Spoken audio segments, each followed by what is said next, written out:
Fala, meus queridos, tudo bem com vocês? Por aqui, um fim de semana extremamente movimentado aí com a final da Taça de Portugal, que aconteceu aqui em Lisboa e colocou frente a frente um time de segunda divisão, o Torreense, contra o todo-poderoso Sporting, que vinha fazendo uma temporada interessante. Porém, né, o futebol e suas surpresas, digamos assim, vitória do Torreense, a primeira vez na história um clube da segunda divisão faturando a Taça de Portugal e vai disputar a Europa League.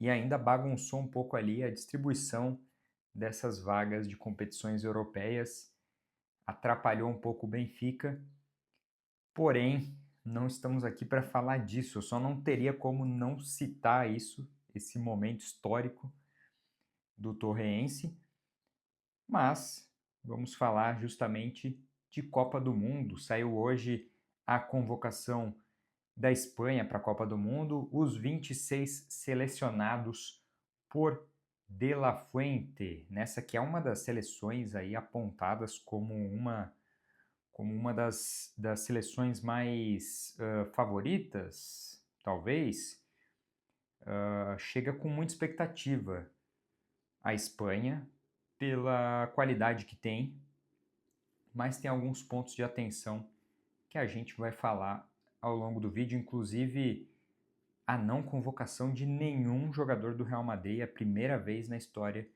que isso acontece. Mas antes da gente falar desses pontos, e é o que eu separei alguns pontos mais notáveis para a gente falar, vamos olhar para a lista e ver quem são esses 26 jogadores. Aqui eu tenho uma cola também para não deixar ninguém para trás.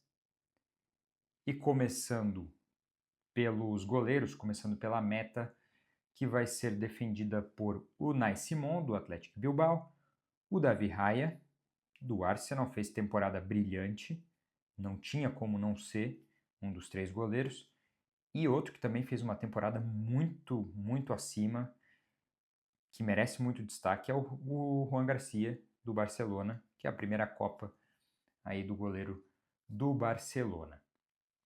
Entre os defensores, também ali nada muito novo, apesar de uma ausência importante, mas já vamos chegar lá. Os defensores, a lista começa com Cucurella, do Chelsea, o Grimaldo, do Leverkusen, o Pau Cubarsí, do Barcelona, um dos grandes destaques da temporada e com apenas 19 anos. O Laporte, aí já é uma figura carimbada dessa seleção. Marc Pubil, do Atlético de Madrid. Eric Garcia, Marcos Llorente e Pedro Porro, do contestado Tottenham, né? Fez uma temporada quase digna de rebaixamento. Por muito pouco não foi rebaixado o Tottenham, mas Pedro Porro consta na lista. Já nos meio-campistas nós temos Pedri, do Barcelona, outro que também não tinha como não estar aqui. Fabian Ruiz, do Paris Saint-Germain. O Zubimendi, do Arsenal. Gavi, do Barcelona, que fez uma temporada de recuperação depois de uma lesão mais séria. Então, interessante ver o Gavi disponível. O Rodri, do Manchester City, outro grande nome que não podia ficar de fora. Alex Baena, um nome interessante do Atlético de Madrid, fez boa temporada. E Mikel Merino, que tem aparecido pouco no Arsenal por conta de lesão, mas é um nome, um dos escolhidos pelo De La Fuente. E chegamos aqui no ataque com Mikel Oyarzabal, da Real Sociedad, o Dani Olmo, do Barcelona, Nico Williams, que vai para a Copa lesionado, né? É dúvida para a estreia, assim como o outro jogador que já vamos falar daqui a pouco, mas vamos seguir aqui na lista. Yeremy Pino, do Crystal Palace, Ferran Torres, do Barcelona, Borja Iglesias, do Celta de Vigo, Victor Munhoz, do Osasuna e Lamine Yamal, do Barcelona, esse o outro jogador que foi convocado lesionado, e é dúvida para essa fase de grupos, né? Deve estrear ainda na fase de grupos, mas quase toda certeza não vai estar disponível na estreia contra Cabo Verde. Já vamos falar um pouquinho também do grupo da Espanha, mas antes eu queria repassar aqui algumas ausências notáveis, algumas por lesão e outras por escolha, né? Mas entre elas, o Fermín Lopes, né, que sofreu uma fratura e está fora da Copa, não tinha hipótese alguma, o Lenormand e basicamente qualquer um que jogasse no Real Madrid, porque nessa convocação, e é a primeira vez na história que isso acontece, nenhum jogador do Real Madrid vai representar a seleção espanhola, e esse fato tem repercutido muito, muito na Espanha, muito também pela comparação entre o volume de convocações de Barcelona e Real Madrid para essa Copa. São 8 jogadores, entre os 26 que a gente acabou de passar aqui nome a nome, entre os 26, 8 são do Barcelona e pela primeira vez na história, nenhum jogador do Real Madrid. Agora, é uma questão que, claro, levanta muitas dúvidas e muita polêmica até sobre os jogadores mesmo que estavam à disposição, né, do técnico e jogam no Real Madrid. Mas se a gente for olhar mais a fundo e for olhar mesmo para o elenco do Real Madrid, a gente vai perceber duas coisas. A primeira é que o Real Madrid tem sim grandes jogadores, né? Um dos melhores, se não o melhor elenco, se a gente olhar peça a peça e falando apenas dos jogadores e não do todo, não da equipe, né? Não de como joga esse Real Madrid, porque a temporada foi mesmo um desastre e esse é um dos pontos a ser mencionado.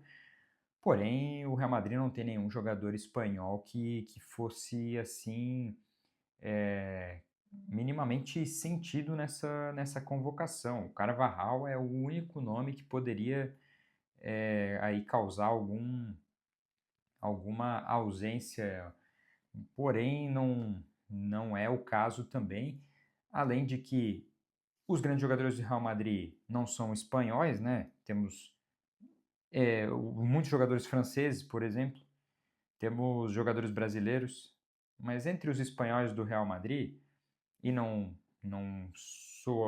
é só eu que sinto isso, tenho certeza, não havia muita escolha ali de quem pudesse realmente fazer muita diferença nesse elenco. Agora o Real Madrid tem que olhar para dentro de si e ver o que tem feito de errado aí nessa temporada, na última temporada também, porque essa é a primeira vez que nenhum jogador do Real Madrid é convocado. A gente tem aqui até um levantamento feito pelo Diário AS, o jornal espanhol, e em 2022 eram apenas 2 jogadores do Real Madrid contra 7 do Barcelona. Então, de 2022 para cá, o número do Barcelona subiu e o do Real Madrid zerou.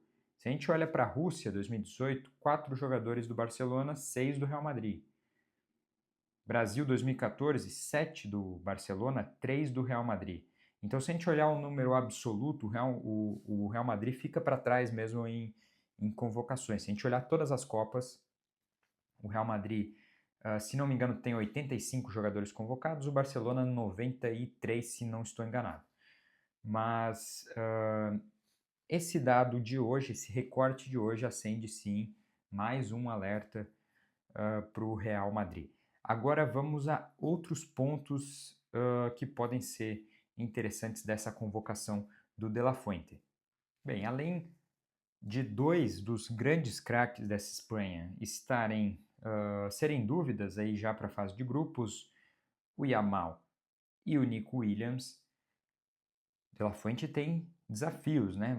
Vai levar 2 jogadores lesionados e jogadores que, apesar de serem muito bons, e ninguém tem nenhuma dúvida disso, a questão física, nesse caso, é extremamente importante, de não saber até que ponto que você vai poder contar com aquelas peças ali no seu elenco, logo peças insubstituíveis que fazem parte do modelo de jogo do De La Fuente, que fazem parte da estrutura, da espinha dorsal dessa seleção, que é Nico Williams e Lamine Yamal.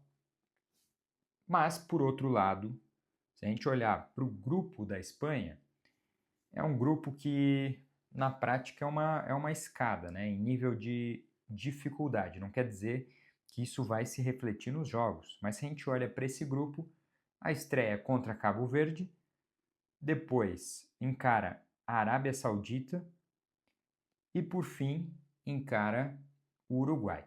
A seleção de Cabo Verde vai ser a estreia da Espanha e também a estreia de Cabo Verde em Copas do Mundo.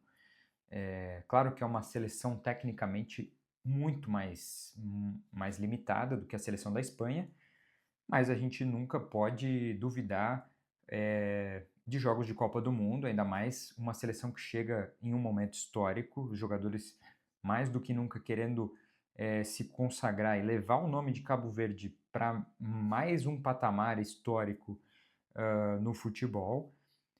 Porém, em nível de dificuldade, funciona como uma escada, vai ter uma estreia menos arriscada, por exemplo, do que se fosse contra o Uruguai. Então, o segundo jogo pega a Arábia Saudita, também uma seleção que é mais limitada, mas que em 2022 a gente tem que lembrar que tirou pontos, não só tirou pontos, né? Venceu a Argentina, que depois veio a dar a volta por cima, até acendeu ali esse primeiro alerta na estreia da fase de grupos, mas é importante sim olhar com atenção para essa seleção da Arábia Saudita, porque é jogo de Copa do Mundo. Depois a gente chega no Uruguai, que é o grande desafio em nível de fase de grupos, que vai ter a Espanha, uma seleção que costuma crescer em Copa do Mundo nesses jogos mais difíceis, apesar de não vir num ciclo muito empolgante o time do Uruguai, a seleção uruguaia, mas é sim o grande desafio da Espanha nessa fase de grupos. Então, é isso. Vamos ver aí como chega a Espanha, como chegam os craques espanhóis, como vão se sair os jovens jogadores também que foram convocados e perceber também como que essa convocação vai repercutir, vai ecoar nos corredores do Real Madrid, que tem muita coisa para se trabalhar para a próxima temporada. É claro que agora acabou a temporada, é momento de botar a cabeça no lugar e ver quais vão ser os próximos passos, né? O Real Madrid tem às vezes dado alguns passos em falso nos últimos anos, especificamente nas duas últimas temporadas, mas é um momento de se reconstruir e talvez até ver essa lista como uma forma de ganhar motivação, olhar mais para jogadores espanhóis mesmo, para dentro da Espanha, né? O Barcelona, claro que foi o campeão espanhol e claro que teria mais a oferecer para a seleção nesse sentido, em volume de jogadores, mas o Real Madrid, que tem aí muito para trabalhar para a próxima temporada, fica devendo até, se a gente olha para o Atlético de Madrid, e foi mais de um jogador convocado nessa convocação do De La Fuente, o Real Madrid tem muita coisa para trabalhar aí na próxima temporada. Então é isso, um abraço e até a próxima.